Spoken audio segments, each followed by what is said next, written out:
അങ്ങയുടെ മൊഴിയിൽ നിന്നൊഴുകും തിരുവചനം ഒരു മനമായി കേൾക്കാം, ഒരുമയോടെ പാടാം, അനുഗ്രഹമായി തീർക്കാം ഈ സുദിനം നമ്മിൽ വചനത്തിൻ കൃപയോടെ മുന്നേറിയിടാം.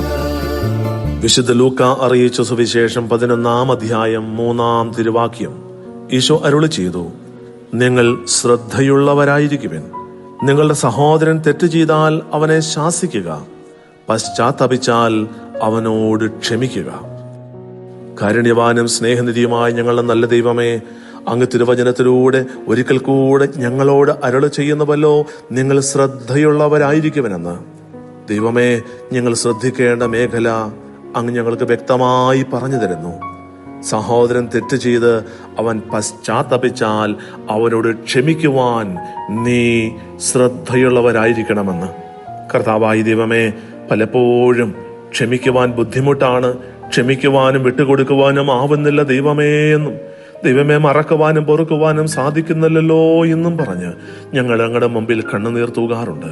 കർത്താവേ, അങ്ങ് ഞങ്ങളോട് ശ്രദ്ധിക്കുവാനായി ആവശ്യപ്പെടുന്ന ഒരേ ഒരു കാര്യം ഇതാണല്ലോ, പശ്ചാത്തപിച്ചാൽ നീ അവനോട് ക്ഷമിക്കുന്നതിൽ ശ്രദ്ധയുള്ളവരായിരിക്കണമെന്ന്.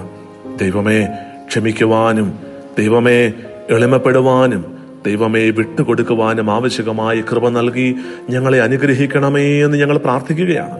എന്തെന്നാൽ അങ്ങ് ഞങ്ങളോട് ക്ഷമിച്ചു, അങ്ങ് ഞങ്ങളോട് ഓരോ പ്രാവശ്യവും ക്ഷമിക്കുന്നു എന്നും തിരിച്ചറിഞ്ഞുകൊണ്ട് മറ്റുള്ളവരോട് ക്ഷമിക്കുവാൻ ശ്രദ്ധയുള്ളവരായി തീരുവാൻ ഞങ്ങളെ അനുഗ്രഹിക്കണമേ എന്ന് ഞങ്ങൾ പ്രാർത്ഥിക്കുന്നു.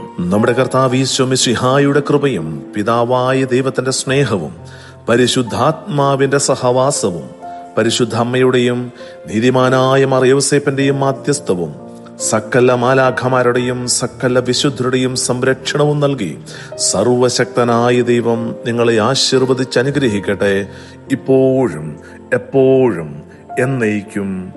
ആമേൻ. വചനത്തിൻ കൃപയോടെ മുന്നേറി